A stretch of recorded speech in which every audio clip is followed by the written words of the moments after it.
নমস্কার বন্ধুরা, দীপালিস কিচেনে আপনাদের সকলকে স্বাগত জানাচ্ছি। চলে এসেছি আজকে আবারও একটি নতুন ভিডিও নিয়ে। ঘরে থাকা সামান্য কয়েকটি উপকরণ দিয়ে দুর্দান্ত স্বাদের একটি বেগুনের রেসিপি শেয়ার করেছি। এই রকম বেগুনের রেসিপি যদি গরম ভাতের সাথে থাকে তাহলে আর অন্য কোনো পদ লাগবে না, এই এক পদেই বাজি মাত করে ফেলতে পারবে। এতটাই সুস্বাদু হয় রেসিপিটি খেতে। তো ভিডিওটি শেষ পর্যন্ত দেখার অনুরোধ রইল। আশা করছি রেসিপিটি আপনাদের ভীষণ ভালো লাগবে। তো আজকের এই রেসিপিটি বানাবো, তার জন্য এখানে দুটো বেগুন নিয়েছি আর বেগুনগুলো আগে থেকে জল দিয়ে ভালো করে ধুয়ে নিয়েছি। এবার প্রথমেই বেগুনগুলো কেটে নেব, তার জন্যে বোটার সাইড কেটে ফেলে দিলাম। এবার দুই ভাগ করে নিচ্ছি বেগুনগুলোকে। তো দেখে নিতে হবে বেগুনের মধ্যে কোনো রকম পোকা আছে কিনা। তো বেগুনে কিন্তু কোনো রকম পোকা নেই। এবার আমি অন্য বেগুনটাও একইভাবে কেটে নেব। বন্ধুরা, এই রেসিপিটি বানানোর সময় বেগুনগুলো অবশ্যই একটু ভালো করে কেটে দেখে নেবেন, যাতে বেগুনের মধ্যে কোনো রকম পোকা না থাকে। তো এখানে কিন্তু এই বেগুনটাতে পোকা রয়ে গেছে, দেখতে পাচ্ছেন। এখন আমি এই পোকার সাইডটা কেটে বাদ দিয়ে দিচ্ছি। আপনারাও ঠিক একইভাবে বেগুনগুলো কেটে পোকা আছে কিনা সেগুলো চেক করে নেবেন। বন্ধুরা, ভিডিওটি যদি ভালো লাগে অবশ্যই একটি লাইক করে দেওয়ার অনুরোধ রইল, কারণ আপনাদের একটি লাইক আমার কাছে অনেক বেশি মূল্যবান।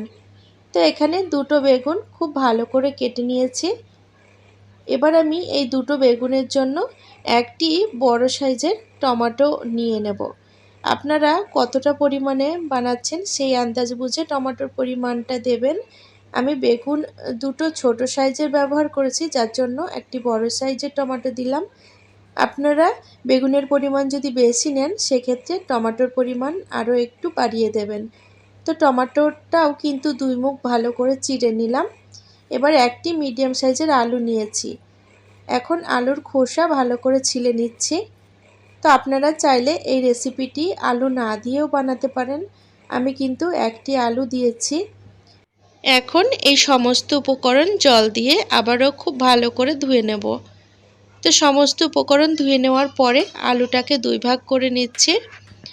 ভিডিওটি দেখতে যদি কোনো নতুন বন্ধু এসে থাকেন তাহলে অবশ্যই চ্যানেলটিকে সাবস্ক্রাইব করে রাখবেন।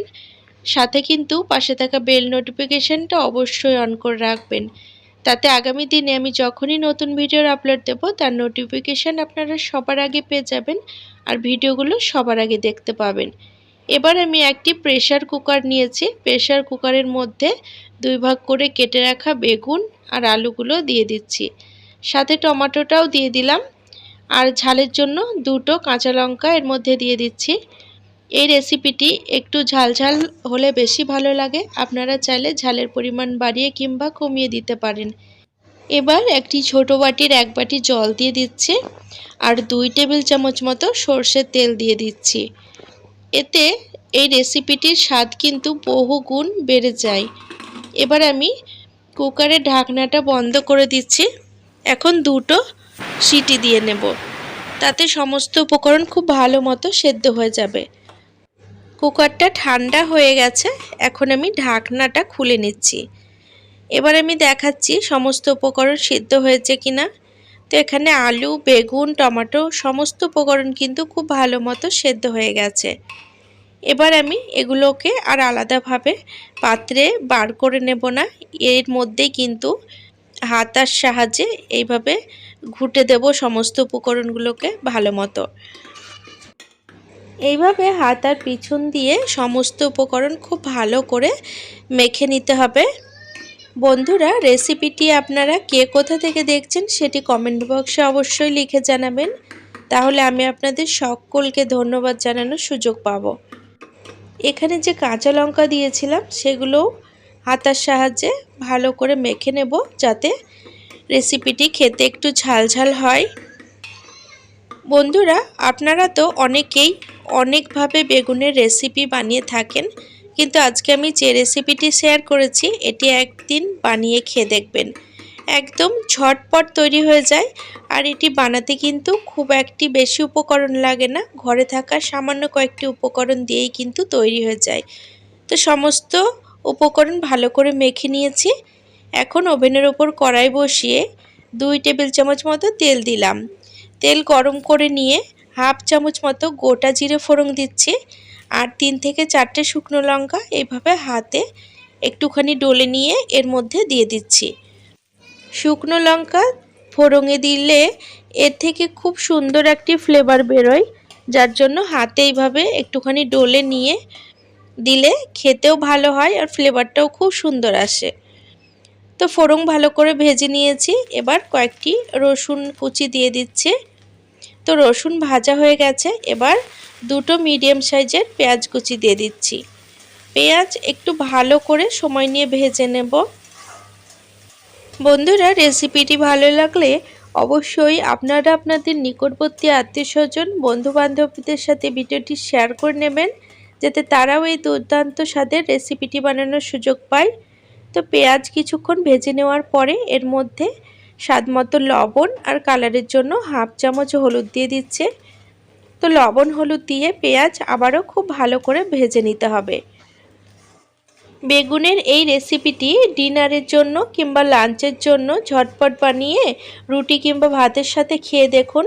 একদিন খেলে কিন্তু রোজ বানিয়ে খেতে ইচ্ছা হবে। এটি খেতে এতটাই সুস্বাদু হয়। তো পেঁয়াজ দেখতে পাচ্ছেন খুব ভালো করে ভেজে নিয়েছি। এবার আগে থেকে মেখে রাখা বেগুনের মিশ্রণ এর মধ্যে দিয়ে দিচ্ছি। এবার সমস্ত উপকরণ মিডিয়াম টু লো ফ্লেমে ভালো করে নাড়াচাড়া করে নিতে হবে। এই মিশ্রণের মধ্যে খানিকটা জলজলে ভাব রয়ে গেছে, তার জন্য যতক্ষণ না পর্যন্ত জলজলে ভাব কেটে যাচ্ছে ততক্ষণ পর্যন্ত মিডিয়াম ফ্লেমে এইভাবে নাড়াচাড়া করে নেব। এই শীতের সিজনে এই রকম বেগুনের ভর্তা রেসিপি একদিন বানিয়ে খান। একদিন বানিয়ে খেলে কিন্তু রোজ বানাতে ইচ্ছা হবে আর বাড়িতে ছোট থেকে বড় সকলেই কিন্তু খেতে বাধ্য হবে। এই রেসিপিটি এতটাই সুস্বাদু হয় খেতে। তাছাড়া যারা বেগুন খেতে চায় না তারাও কিন্তু এই রেসিপিটি চেয়ে চেয়ে খাবে। তো কিছুক্ষণ নাড়াচাড়া করে নেওয়ার পরে দেখতে পাচ্ছেন একদম এটি কষা কষা ভাব চলে এসছে, এর মধ্যে কিন্তু একটুও জল নেই। এবার আমি ওপর থেকে কিছুটা ধনেপাতা কুচি ছড়িয়ে দিচ্ছি।